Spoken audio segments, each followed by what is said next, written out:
అని చెప్పి ఎవరిని పడితే వాళ్ళని అంటూ ఉంటామా అండి? ఈ రోజుల్లో అంటూ ఉన్నాం. భగవాన్ so and so person, so and so భగవతి అని కూడా అనేస్తూ ఉన్నాం. ఎవరిని పడితే వాళ్ళని అనకూడదని నిర్దిష్టమైనటువంటి ప్రమాణం మనకు వ్యాస భగవానుడు చెప్పాడు భాగవతంలో. ఎందుకు నిన్ను భగవన్ అంటున్నావు స్వామి అంటే, ఇన్ని గుణాలు ఉండాలట. కొన్ని గుణాలు ఉన్నవాళ్ళని మాత్రమే భగవంతుడు అంట. పరబ్రహ్మ, నువ్వు గురువాయూపురంలో మా కోసం వెలిసి వచ్చావు కదా, ఎందుకు నిన్ను భగవాన్ అని అంటున్నావు అంటే, ఏం గుణాలు ఉండాలి అంటేట, ఐశ్వర్యవంతుడై ఉండాలటండి. ఐశ్వర్యం అంటే ఏమిటి? నాకు చాలా ఎదురుగ్గా ఒక 40 రకాలు ఉన్నాయి తిండి పదార్థాలు, అవన్నీ నావే, నేను చేసినవే, తినే యోగ్యత లేదు. మీటర్ ఏదో ఉంటుంది కదా, H1BACనా ఏదో తిన్నామంటే 2 తింటేనే అందులో పెరిగిపోతూ ఉంటుంది. తినగలుగుతామా? అప్పుడు మనల్ని ఐశ్వర్యవంతులు అంటామా? అనము. ఏవో చాలా 100 ఎకరాల పొలాలు అవన్నీ ఉన్నాయి, నా పేరు మీద లేవు, నేను ఐశ్వర్యవంతురాలను అనుకోవచ్చా? కాదు. ఏ సంపద అయితే ఉందో ఆ సంపద మీద శాసకత్వం కలిగినటువంటి వాళ్ళు, ఆధిపత్యం కలిగి ఉంటే, అది అనుభవించే యోగ్యత కలిగి ఉంటే వాళ్ళని మాత్రమే ఐశ్వర్యవంతులు ఉంటారు. అన్ని పదార్థాలు ఉన్నాయి, నేను తినగలిగితే, అనుభవించే యోగ్యత నాకుంటే అప్పుడు ఐశ్వర్యవంతురాలు అనుకోవాలి. అలాగే కాబట్టి స్వామి, నువ్వు మాత్రం ఐశ్వర్యవంతుడివి. ఆయన అనుభవించటానికి ఆయన సృష్టే కదండి, ఇంకేమైనా ఎవరైనా ఇవ్వాలా? అంతా ఆయనదే. సర్వ శాసకత్వ ఈశ్వరుడు ఆయన, శాసకత్వ శక్తి కలిగినటువంటి వాడు. అందుకని నువ్వు ఈ గుణం కలిగిన వాడు కాబట్టి నువ్వు భగవంతుడు స్వామి. పరబ్రహ్మవు నువ్వు. నువ్వు మా కోసం రూపంతో, కమనీయమైనటువంటి రూపంతో మా కోసం వచ్చావు. నువ్వు భగవంతుడివి. నువ్వు భగవంతుడివి ఎందుకంటున్నావు అంటే, ఐశ్వర్యం కలిగినటువంటి వాడివి, సాటి లేని పరాక్రమం, దాక్షిణ్యం కలిగినటువంటి వాడివి స్వామి. దాక్షిణ్యం, దక్షత అంటే ఏమిటండి? ఎవరైనా బాధపడుతున్నారనుకోండి, అమ్మ బాధపడుతున్నావా అని కావాలనైనా కూడా తెచ్చిపెట్టుకొనైనా 2 కళ్ళ నీళ్ళు ఎక్కువ కారుస్తాం, అవునా? బాధపడతాం నిజంగా జాలితోటి, ఇంకొంచెం ఎక్స్ట్రా కూడా మనం వాళ్ళకి సానుభూతి, మెప్పు పొందటం కోసం చేస్తాం. కానీ వాళ్ళ దుఃఖాన్ని తీర్చేయగలుగుతామా? తీర్చలేము. ఎవరైతే నిజంగా జాలిపడి నిజంగా వాళ్ళ యొక్క బాధను తీర్చేస్తారో వాళ్ళనే దాక్షిణ్యం కలిగినటువంటి వాళ్ళు, సాటిలేని పరాక్రమం కలిగినటువంటి వాళ్ళు అంటాం. ఎవరిని చేయగలుగుతామండి? అంత దాక్షిణ్యత మనకు ఉందా? శ్రీరాముడికి మాత్రమే ఉంది. ఆ నారాయణ అంశ కలిగినటువంటి నారాయణుడికి మాత్రమే ఉంది. అందుకనే నిన్ను భగవంతుడు అంటున్నామయ్యా. 2 గుణాలు ఏమిటి? ఐశ్వర్యం కలిగినటువంటి వాడు, సాటిలేని పరాక్రమం కలిగినటువంటి వాడు, నిర్మలమైన యశస్సు కలిగినటువంటి వాడు. నిర్మలమైన యశస్సు అంటే ఈ రోజుల్లో చాలా కీర్తి యశస్సు అంటే కదండి. కీర్తి అపకీర్తిని కీర్తిగా భాషింపజేసేటట్టు జరిగిపోతూ ఉంటాయి. ఇక్కడే ఎదురుగా కెమెరా ఉంది, నేను చెప్పొచ్చో చెప్పకూడదో కానీ చాలాసార్లు చెప్తూ ఉంటాను, నేను డాక్టర్ కాదు, డాక్టరేట్ డిస్కంటిన్యూడ్, నేను PhD అయినా కూడా అనేక ఛానల్స్లో, అనేక మీడియాలో డాక్టర్ శారదా అని వస్తూ ఉంటారు. అందరూ కూడా డాక్టర్ ఏమో అనుకుంటూ ఉంటారు, నేను కాదని. ఇది కీర్తి కాదు. కానీ ఆ పరమేశ్వరుడికి సాటిలేని నిర్మలమైనటువంటి, ఎవరూ ఆపాదించి తెచ్చి పెట్టక్కర్లేనటువంటి కీర్తి కలిగినటువంటి వాడు. ఆయనల్ని మన స్తుతి, మన కోసం, నా వంక చూడు స్వామి, నా మీద దయాపార వృష్టి కురిపించు స్వామి అని మనం స్తుతి చేస్తాం. ఆయనకి ఏమీ అక్కర్లేనటువంటి వాడు స్వామి. నిర్మలమైన యశస్సు, సిరి సంపదలు, శ్రీ సమస్తం ఆయనకే. ఆయన సృష్టించినదే. పొద్దున్నే లేచి మనం చూస్తున్నటువంటి ఆ కరుణామృత వృష్టి, ఆ యొక్క వెలుగు, విజృంభణ, మాధుర్యం ఎవరు సృష్టించామండి? సూర్యకాంతి, చందమామ నుంచి వస్తున్నటువంటి ఆ యొక్క వెన్నెల అమృతతుల్యమైనటువంటి ఆ వెలుగు ఆయనదే. కాబట్టి ఎలాంటివైనా కూడా విశ్వ సృష్టికర్త ఆయన. ఆ సిరి సంపదలు ఆయన నుంచే వస్తూ ఉన్నాయి. సర్వజ్ఞత్వం కలిగినటువంటి వాడు, అన్నిటి మీద ఆయనదే కాబట్టి అవగాహన కూడా కలిగినటువంటి వాడు ఆయనే. ఇవన్నీ ఉన్నాయి కదా, వీటినే పట్టి ఉంచుకుందాము అనుకునేటువంటి వాడు కాదు. ఇవన్నిటినీ కూడా త్యజించేటువంటి మహాజ్ఞాన కలిగినటువంటి వాడు. దాన్నే వైరాగ్యం. మనం వదులుకోగలుగుతామా అండి? ఏదైనా కూడా చిన్నది కూడా వదులుకోలేము. ఒక్క ఉదాహరణ చెప్తాను. మాకు కొన్ని రోజుల క్రితము మా బంధువుల ఒక ఆయన పాపం ఐసీయూలో ఉన్నారట. చాలా బాధపడ్డాం. అవునా, ఐసీయూలో ఉన్నారో పెద్ద ఆయన, స్వామి కరుణిస్తే బాగుండు, ఆయనకి ఏ రకమైన బాధ లేకుండా అనుకుంటూ ఉన్నాం. సరే, ఏదో ఇంకా రాసిపెట్టి ఉందేమో, నూకలు ఉన్నాయేమో భూమి మీద. ఐసీయూ నుంచి బయటకు వచ్చారు. బయటికి వస్తూ వస్తూ ఆయన అన్న మాటలు ఏమిటో తెలుసా? నా చెప్పులేవి అని వెతుక్కుంటూ ఉన్నారట. చిన్న వాటి మీద కూడా వ్యామోహం పోదు. ప్రాణమే పోయే ఉన్న పరిస్థితి నుంచి వచ్చి వెతుక్కుంటున్నది ఏమిటి? చెప్పుల కోసం వెతుక్కుంటున్నాడు. వైరాగ్యం మనకు అసలు ఈ జన్మకు కాదు కదా, ఏ జన్మకు వస్తుందో కూడా తెలియనటువంటి స్థాయిలో ఉన్న మామూలు మనుషులం మనం. నువ్వు మాత్రం స్వామి ఇప్పటికీ ఇది కాదనుకుంటే నువ్వు వేరే సృష్టిస్తావు, ఏ రకంగా మార్పు చేయాలనుకుంటే మార్పు చేస్తావు. అంతటి వైరాగ్యం కలిగినటువంటి వాడివి స్వామి నువ్వు. ఇన్ని గుణాలు ఉన్నాయి కాబట్టే నిన్ను భగవంతుడు అంటున్నావు అని ఈ యొక్క మొదటి దశకంలో చెప్పటం జరిగిందండి. తర్వాత దశకంలో కూడా స్వామి యొక్క గొప్ప వర్ణన రెండో దశకంలో చూడొచ్చు. ఒక మొదటి శ్లోకాన్ని చదువుకొని ముందరికి సాగుదాం. ఎంత అందంగా పరబ్రహ్మతత్వాన్ని మొదటి దశకంలో కూడా అంతా వర్ణించి చెప్పి, ఆయనను ఎందుకు పరబ్రహ్మ అన్నామో, ఆయనను ఎందుకు మనము భగవంతుడు అన్నామో కూడా మొదటి దశకంలో చెప్పిన తర్వాత నారాయణ పట్టాద్రి ఆయన మనకు రెండో దశకంలో మళ్ళీ ఎక్కడైతే మనము సాకారం లేనిది నిర్గుణం మనసు పట్టుకోదు. గాలి కనిపిస్తోందా అండి? కానీ పీలుస్తూ ఉంటాం. గాలి చూడంటే ఈమెకి ఏదో తేడాగా ఉందని అనుకుంటాం కదా. ఎక్కువ మనసు చూస్తేనే పట్టుకుంటుంది. అందుకోసమేమో మళ్ళీ రెండో దశలోకి రాగానే స్వామి యొక్క వర్ణన కృష్ణ పరమాత్ముడు ఎలా ఉన్నాడని చాలా తీయగా వర్ణించడం జరిగిందండి.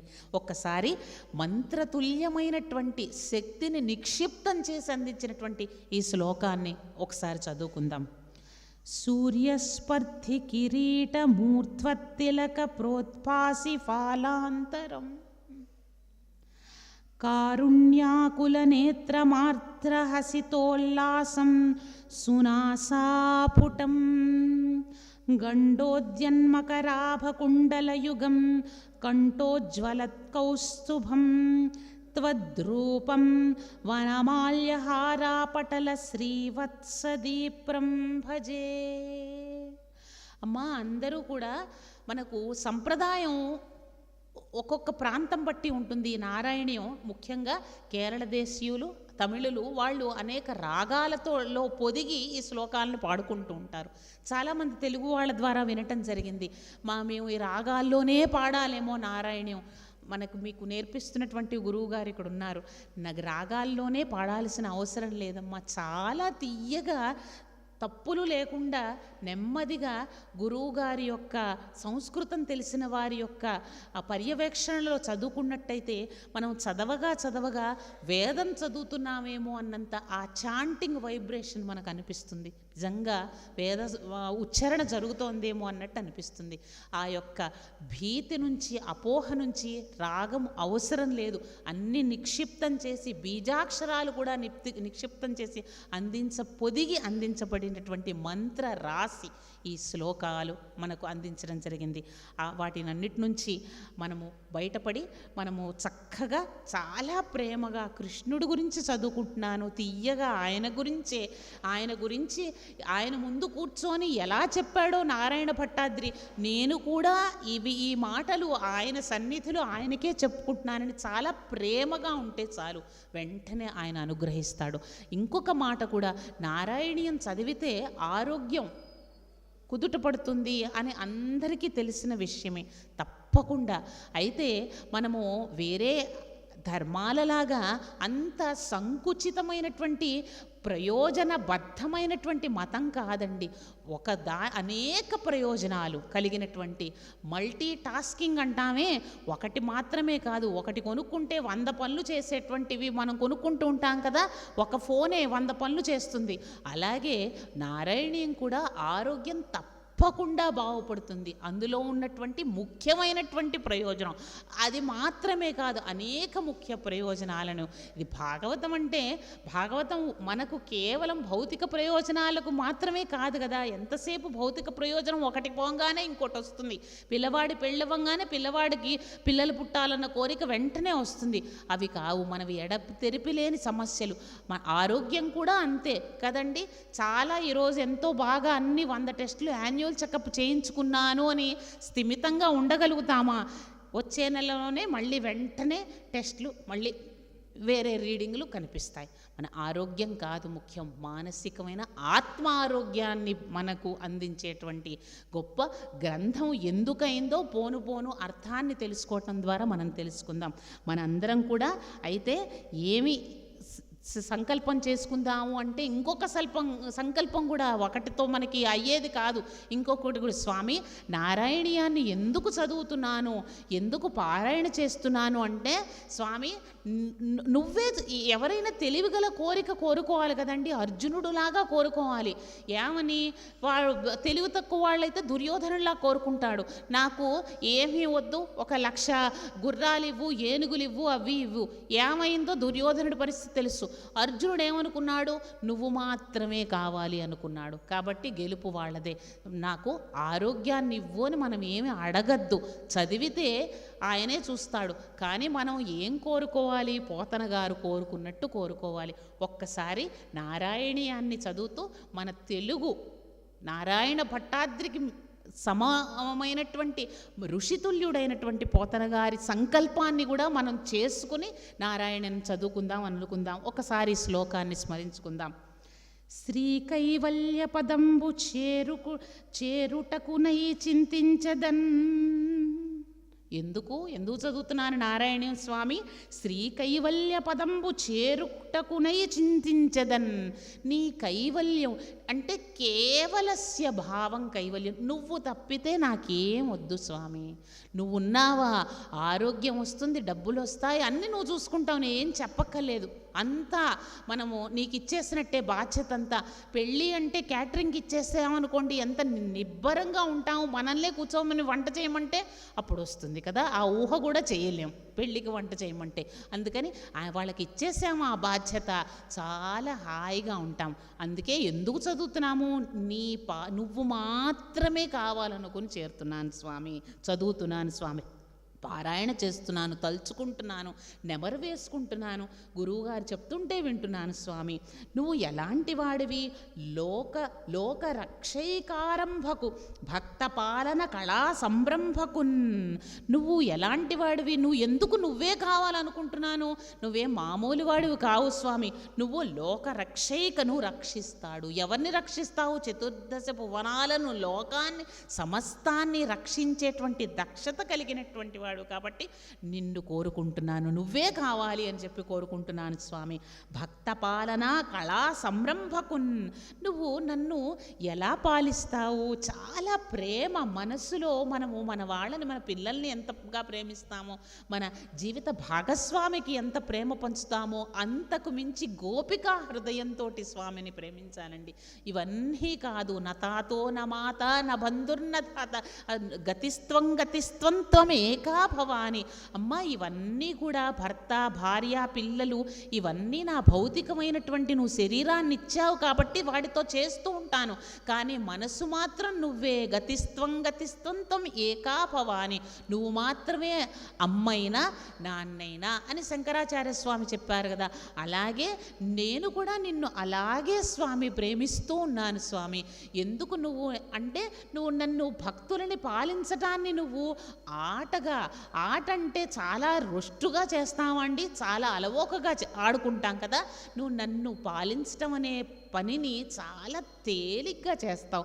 అందుకని అలాంటి వాడివి నువ్వు. భక్త పాలన కళా సంరంభకున్ దానవోద్రేక స్తంభకు.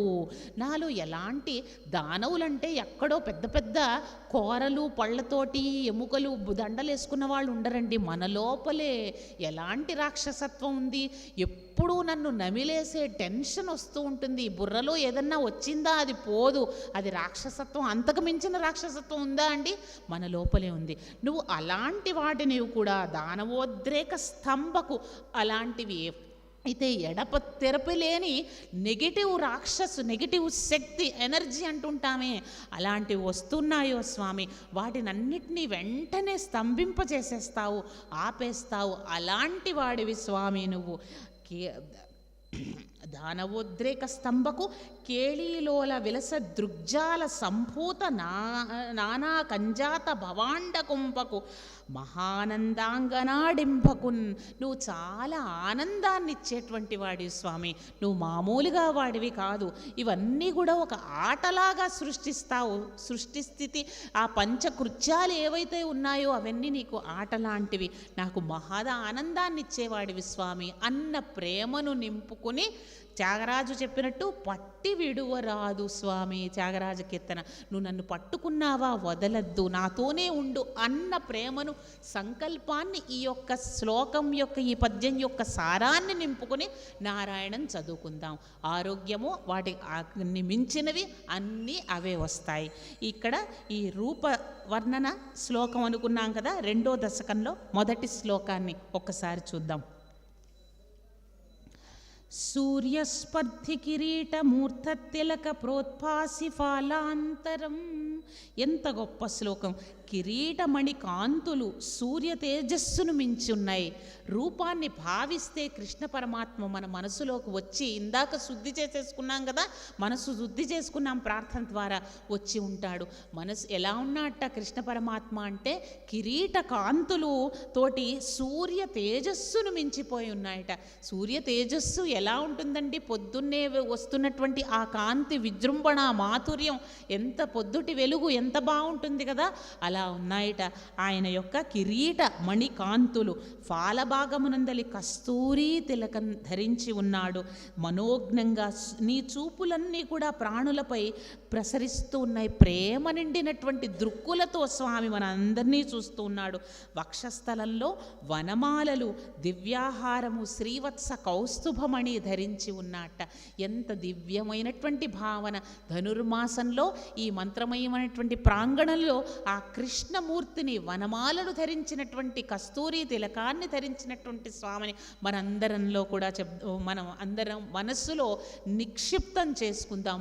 మరుగున పరుచుకోవద్దు స్వామి. స్థిరోభవ సుస్థిరోభవ అని చెప్పి మనం అందరం కూడా ప్రార్థిద్దాం. ఎంత గొప్పగా చెప్తారు ఇదే భావనను నారాయణ తీర్థుల వారు కూడా. కలభ సుందరాగమన కస్తూరి శోభితానన నళిన దళాయతనయన నందనందన బాల గోపాల కృష్ణ పాహి పాహి. ఎంత అందంగా కృష్ణుని నారాయణ తీర్థులు కూడా ప్రార్థిస్తారు. బాల గోపాల కృష్ణ పాహి పాహి, నన్ను చూడు స్వామి, నిత్యానందం దేహి, ఎప్పటికీ ఉండిపోయే ఆనందాన్ని ఇవ్వు. అందరి మహాత్ముల యొక్క ఉత్కృష్టమైనటువంటి ఉన్నతమైనటువంటి కోరిక ఏమిటి? నా వైపు చూడు స్వామి, ఇంత గొప్పగా ఉన్నటువంటి వాడు నా వైపే చూడు స్వామి అని చెప్పి ఇలా 2వ దశకంలో కూడా స్వామి యొక్క విరాట్ రూపాన్ని వర్ణించటం జరిగింది. మనము ఈ యొక్క స్వామిని, ఈ పరబ్రహ్మ కృష్ణుడిగా వచ్చాడు. అలాంటి స్వామి విరాట్ రూపంలో కూడా మనకు విశ్వం విష్ణుట్ వషట్కారో భూతభవ్య భవత్ప్రభువు, స్వామే తాను, స్వామే సృష్టించి వ్యాపించి ఉన్నటువంటి వాడు పరబ్రహ్మ అని మనకు విరాట్ పురుషుని వర్ణనలో మనకు 6వ దశకంలో స్వామి చెప్పిన తర్వాత ఎలా ఈ విశ్వోత్పత్తి వర్ణన మనకు ముందు దశకాలో చెప్పటం జరిగిందండి. అందులో భాగంగా స్వామి నుంచే ఆ పరబ్రహ్మ, నిర్గుణమైనటువంటి ఆ పరబ్రహ్మ నుంచే ఆయన యొక్క ఉదరం నుంచి స్వామి హిరణ్య గర్భోత్పత్తి జరిగింది, బ్రహ్మగారు సృష్టించబడ్డారు అని చెప్పటం జరిగింది. ఆయన కమలనాభుడు కదా, కమలము నాభి నుంచి వచ్చినటువంటి వాడు. ఆయన నుంచి బ్రహ్మగారు ఉత్పన్నమయ్యారట. బ్రహ్మగారు వేరే ఒక మనకు చతుర్ముఖాలు కలిగినటువంటి ఒక రూపమా అంటే కాదు. ఆ పరబ్రహ్మలో నుంచే సృష్టి జరగాలి అనుకున్నప్పుడు వచ్చినటువంటి ఒక రూపం. ఆయన చైతన్యమే బ్రహ్మగా ఆవిర్భవం జరిగింది. వచ్చిన తర్వాత ఆ బ్రహ్మగారు రాగానే ఆయనకి ఏం చేయాలో తెలియటం లేదట. సృష్టి జరగాలని చెప్పి నారాయణుడు సంకల్పంతో నేను ఇలా బయటికి రావటం జరిగింది అనగానే ఆయనకి చుట్టూ అంతా జలమయంగా ఉందిట. జలం నుంచి ఎలాంటి శబ్దాలు వస్తాయి? తప తప అని సౌండ్ వస్తుంది కదా, ఆ శబ్దం నుంచి ఆయనకి తపస్సు చేయాలేమో, నేనేమిటి, నా కర్తవ్యం ఏంటి, నేను ఎక్కడి నుంచి సృష్టించబడ్డాను అని చెప్పి తెలియాలేమో అని ఆయన తపస్సుకు ఉపక్రమించగా నారాయణుడు మళ్ళీ బ్రహ్మగారిని సృష్టి ఏ విధంగా చెయ్యాలో ఆయనకి ఆదేశించటం జరగటం మనము ముందు యొక్క దశకాల్లో చూస్తాం. తర్వాత వెరసి నారాయణుడు సంకల్పంతో, నారాయణుడు ఆదేశంతో బ్రహ్మగారు సృష్టి, ఆయన మానస సృష్టి చేశారు. ఆయన నుంచి ప్రజాపతులు ఉత్పత్తి, సనక సనందనాదులు కూడా సృష్టించబడటం జరిగింది. తర్వాత వెంటనే మళ్ళీ మనకు ఇక్కడ ఆయనే సనక సనందన ఆదులు అందరూ కూడా పరబ్రహ్మ చింతన మాత్రమే కలిగినటువంటి వాళ్ళు. వారు సృష్టిని చేయటానికి వాళ్ళు విముఖులై ఉన్నారట. మాకు ఎందుకయ్యా ఈ గొడవ, మళ్ళీ ఉత్పత్తి చేయటం, లయం జరిగిపోవటం ఇవన్నీ మా వల్ల కాదు అన్నారట. ఆయన చాలా ఎలా నన్నేమో మా బాస్ అయినటువంటి విష్ణువు పరబ్రహ్మ ఆదేశించారు ఇలా క్రమం చేయమని చెప్పి, వీళ్ళేమో ఇవేవి కావంటున్నారు అని ఆయన ఏమనుకున్నట్ట, సరే ప్రజాపతుల్ని సృష్టించాను, వాళ్ళ వల్ల కూడా ఎంత అవుతుంది అనుకున్నట్ట. ఆయన సరే చేద్దాము, ఆయన ఆదేశాన్ని మనం అతిక్రమించలేం కాబట్టి అని ఏం చేశారట బ్రహ్మగారు అంటే, ఆయనే ఒక స్త్రీగా ఒక పురుషుడిగా విభజించుకోవటం జరిగిందిట. వారే మొట్టమొదటి మనువులుగా మనకు ఇందులో చెప్పటం జరిగింది. వారు ఎవరు? స్వయంభూ మనువు, శతరూప. వారు మనకు మొట్టమొదటి స్త్రీ పురుషులుగా మన వాంగ్మయం మనకు చెప్పటం జరిగింది. పరబ్రహ్మ నారాయణుడి నుంచి వచ్చినటువంటి బ్రహ్మగారే తానే స్త్రీగా పురుషుడిగా విభజించుకొని సృష్టి ఉత్పత్తి క్రమాన్ని చేయటం మనకు నారాయణం ద్వారా మనం తెలుసుకుంటూ ఉన్నాం. ఈయన స్వయంభూ మనువు, శతరూప, వారి యొక్క పిల్లలు అయినటువంటి దేవహూతి, ప్రసూతి, వీళ్ళు ఈ పిల్లలలో ముఖ్యమైనటువంటి వాళ్ళు దేవహూతి అనే అమ్మాయి. ఆ దేవహూతి కర్దమ ప్రజాపతిని పెళ్లి చేసుకోవటం జరుగుతుంది. ఈ కర్దమ ప్రజాపతి కూడా బ్రహ్మగారి యొక్క సృష్టి అని మనకు ఇందులో చెప్పటం జరిగింది. ఇదంతా సృష్టి క్రమంగా మొదటి దశకాల్లో మనం తెలుసుకుంటూ ఉన్నాం. కర్దమ ప్రజాపతి, తర్వాత దేవహూతి. ఈ దేవహూతి ఎవరు అంటే స్వయంభూమను, శతరూప, మొట్టమొదటి స్త్రీ పురుషులు అన్నాం కదా, వారి యొక్క పుత్రిక ఈ దేవహూతి కర్దమ ప్రజాపతిని వివాహం చేసుకోవటం జరిగింది. ఎంత గొప్పగా ఉంటుంది అంటే ఈ కర్దమ ప్రజాపతి, ఈ దేవహూతి యొక్క కథ చాలా శుశ్రూష చేసిందిట భర్త అయినటువంటి కర్దమ ప్రజాపతికి. ఈవిడ దేవహూతి ఇద్దరు చాలా, వారి జీవన విధానం తెలుసుకుంటే చాలా గొప్పగా ఉంటుందండి. ఎంతో ఋషితుల్యమైన ఋషుల జీవితం ఎలా ఉంటుంది? సంధ్యావందనం చేసుకోవటం, వారి యొక్క పూజా పునస్కారాలు చేసుకోవటం, ఇలాంటి యొక్క మంత్రమయమైనటువంటి జీవితం వారికి ఉంటుంది. ఈ జీవితాన్ని ఆవిడ భర్తతో పాటు ఉపచర్యలు చేస్తూ, ఆయనతో పాటు ఈ రకంగా సహచర్యం చేస్తూ కొంతకాలం అయిన తర్వాత ఆవిడకి అనిపించిందిట, ఈయనకు తెలుసుకున్నాడు ఈవిడ ఏదో అసంతృప్తిగా ఉంది, ఈ దేవహూతి నేను ఏమిటో ఆ అసంతృప్తిని తెలుసుకుని దాని నుంచి ఆమెని బయటపడేయటం భర్తగా నా ధర్మం అనుకున్నారట కర్దమ ప్రజాపతి.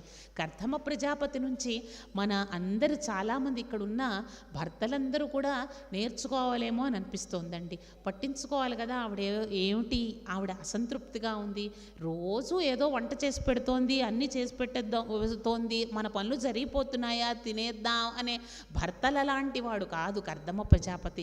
ఎంత దృష్టి ప్రేమ చూపించాడో భార్య పట్ల చూడండి. ఏమిటి ఈవిడ అసహనంగా ఉంది, అసంతృప్తిగా ఉంది, అసహనంగా లేకపోయినా అసంతృప్తిగా ఉందని ఆవిడ చెప్పిందిట. నాకు చాలా సరే, సోమయాజిగా నువ్వున్నావు, సోమిదేవమ్మగా నేనున్నావు, యజ్ఞమయమైనటువంటి జీవితాన్ని మనం అనుభవిస్తూ ఉన్నా కూడా మనం గృహస్థుగా నాకు కోరికలు నాకు అనుభవించాలని ఉంది అని చెప్పింది ఆవిడ. తప్పకుండా ఎంత మంచి భర్త చూడండి. అవునా, నేను తెలుసుకున్నాను అని చెప్పి ఒక చాలా పెద్ద విమానం సృష్టించాటండి. ఒక మంచి చీర తెచ్చిస్తే భార్య చాలా సంతోషపడుతుంది, ప్రేమగా తెచ్చిచ్చే పురుషులు ఉంటారు, ఉండాలి అని కూడా కోరుకుందాం. కర్దమ ప్రజాపతి చూడండి, ఒక పెద్ద భవనం సృష్టించాట, ఒక విమానం సృష్టించాట, మంచి చాలా ఆమెకి సపర్యలు చేసేటువంటి పరిచారికల్ని సృష్టించాట. ఇలా పని మనుషులు ఎవరు రాకపోయినా పాపం చాలామంది స్త్రీలు వాళ్లే బాధపడుతుంటారు. భర్తతో చెప్పే స్వేచ్ఛ కూడా ఉండదు, వారికి టైం కూడా, వినే టైం కూడా వారికి ఉండదు. ఎంత భారతీయమైనటువంటి వాంగ్మయంలో జీవన విధానం ఎంత ఆనందంగా ఉందో స్మరిస్తూ ఉన్నా, తలుచుకుంటూ ఉన్నా, తెలుసుకుంటూ ఉన్నా చూడండి. అంతమంది పరిచారికలతోటి ఉపచారాలు చేయిస్తూ ఉన్నట్ట. చాలా ఆనందకరమైనటువంటి జీవితాన్ని 100 ఏళ్ళు భోగాలను అనుభవించారని చెప్పడం జరిగిందండి. భాగవతంలో 100 ఏళ్ల భోగమా? ఏమి భోగము ఇప్పుడు మనం అనుభవిస్తున్నవి? ప్లాస్టిక్కులతో అనుభవిస్తున్నాము. భార్యాభర్తలైన ఏ రకమైన ఏం భోగాలు అనుభవిస్తున్నాము? ఏ రకమైన శక్తి సామర్థ్యాలు సంకుచితమైపోయిన కలిలో మనం ఉంటున్నామా అని అనిపిస్తుంది. ఆ భోగాల గురించి ఎంత తక్కువ చెప్పుకుంటే అంత మంచిదేమో అనిపిస్తుంది. 100 సంవత్సరాలు, 100 సంవత్సరాల పాటు చాలా ఆనందంగా భార్యాభర్త కాలాన్ని గడిపారట. అయిపోయిందమ్మా, నువ్వు ఆనందంగా కావాలని కోరుకున్నావు నా ద్వారా, అయిపోయింది, నేను వెళ్ళిపోతున్నాను, నేను ఇంకా ఈ గృహస్థాశ్రమాన్ని వీడి నేను సన్యసించి వెళ్ళిపోదలుచుకున్నాను అని చెప్తాట. ఆమె కాదు, నీలాంటి పుత్రుడు కావాలి నాకు అని కోరుకుందిట. నువ్వు ఉన్నావు అంటే నీలాంటి పుత్రుడు, ఇంత గొప్ప పుత్రుడు కావాలి నాకు అని కోరుకోగానే ఆయన వెంటనే కూడా ఆయనకి ఎప్పుడో ఇచ్చిన వరం అన్నమాట. నారాయణుడు వరప్రసాదంగా నేనే నీకు నా యొక్క అవతారాలలో నీకు నేను పుడతాను, ఆవిర్భవిస్తాను అని చెప్పగా ఆయనకి సరే అని చెప్పి ఈ కర్దమ ప్రజాపతికి దేవహూతికి కపిల భగవానుడు పుట్టడం జరిగింది. అత్యద్భుతమైనటువంటి కౌన్సిలింగ్ అంటామే, ఎక్కడికో వెళ్ళక్కర్లేదండి. కౌన్సిలింగ్ అంటే ఏమిటి? ఇప్పుడు మనకి చాలా డబ్బులు తీసుకొని నిద్ర మాత్రలు ఇచ్చి పంపిస్తారు. దాని బదులు చక్కగా ఇక్కడ ఉన్న మీ గురువుగారి దగ్గర కూర్చొని ఈ కపిలోపాఖ్యానం అమ్మ చెప్పండి అంటే అదే కౌన్సిలింగ్ అయిపోతుంది. ఇంతకన్నా ఈ కౌన్సిలింగ్కి ఏ నిద్ర మాత్రలు అవసరం లేదు. ఇది మళ్ళీ మీ ఒక బాధ ఏ రకంగానూ పునరుత్పత్తి మళ్ళీ రాదు, ఏ బాధ అయినా కూడా. ఎంతో అత్యద్భుతమైనటువంటి ఒక తల్లికి, దేవహూతికి కపిల భగవానుడు చేసినటువంటి ఉపదేశం అందరం కూడా మూల భాగవతంలో చాలా అత్యద్భుతంగా ఉంటుంది. అమ్మలందరూ కూడా వీలు చేసుకుని కనీసం ఋషి రుణం తీర్చుకోవాలి కదండి. ఒక 10 నిమిషాల పాటైనా, 10 నిమిషాలు కాకపోయినా ఒక అరగంట పాటు ఒక మన రామాయణం కానీ భాగవతం కానీ తప్పకుండా చదివే ఒక దైనందిన చర్యలో భాగం చేసుకుంటే ఏ రుగ్మతలు మానసికమైనవి ముఖ్యంగా మనకి రావు. ఈ కపిలోపదేశం అంతా కూడా ఈ 15వ దశకంలో మనకు చాలా అందంగా చెప్పటం జరిగింది. ఒక్క శ్లోకాన్ని మాత్రం మనం ఉటంకించుకొని అర్థాన్ని తెలుసుకునే ప్రయత్నం చేద్దాం.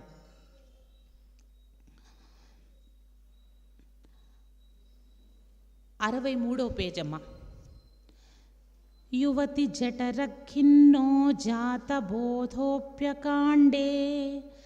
ప్రసవగళితబోధః పీడయోల్లంఘ్య బాల్యం పునరపి బత ముహ్యత్యేవ తారుణ్యకాలే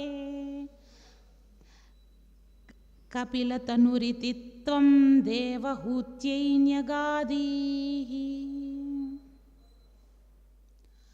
భూమి మీద పడంగానే అంత జ్ఞానాన్ని కోల్పోతామని చెప్తున్నాడు. గర్భంలో ప్రవేశించినప్పటి నుంచి దుఃఖాలు మొదలవుతాయట. పుట్టుటకు ముందు పరమాత్మ కరుణ వల్ల జ్ఞానం కలిగిన ఆ జీవికి ఈ భౌతికమైనటువంటి దేహాన్ని ధరించి తల్లి గర్భంలో ప్రవేశించగానే ఆ జ్ఞానం అంతా మాయమైపోతుందట. జ్ఞానం మాయమైపోవటం అంటే ఏమిటండి? జ్ఞానం అంటే ఏమిటి? ఇది నాది కాదు, నేను కాదు అని తెలుసుకోవటమే జ్ఞానం. ఇదంతా నేనే చేస్తున్నాను, మా అమ్మాయి, మా అబ్బాయి, మా నాన్న, మా వారు, ఇవి మాది, నేను, మమ, నేను, అహంకారం అనుకోవటమే జ్ఞానం లేకపోవటం కదా. ఇది ఉండకుండా ఉంటామా? ఎవ్వరం ఉండం. అహం లేకుండా నేను చెప్తున్నాను, నేను వింటున్నాను, నా వాళ్ళు అన్నది లేకుండా ఏ మనిషి ఉండడు. అలాగే మమ, నా కోసం, నేను, నా వాళ్ళు అనుకున్న లేని వాళ్ళు ఎవరు ఉండరు. Thanks for watching. Please comment, like, share and subscribe our channel.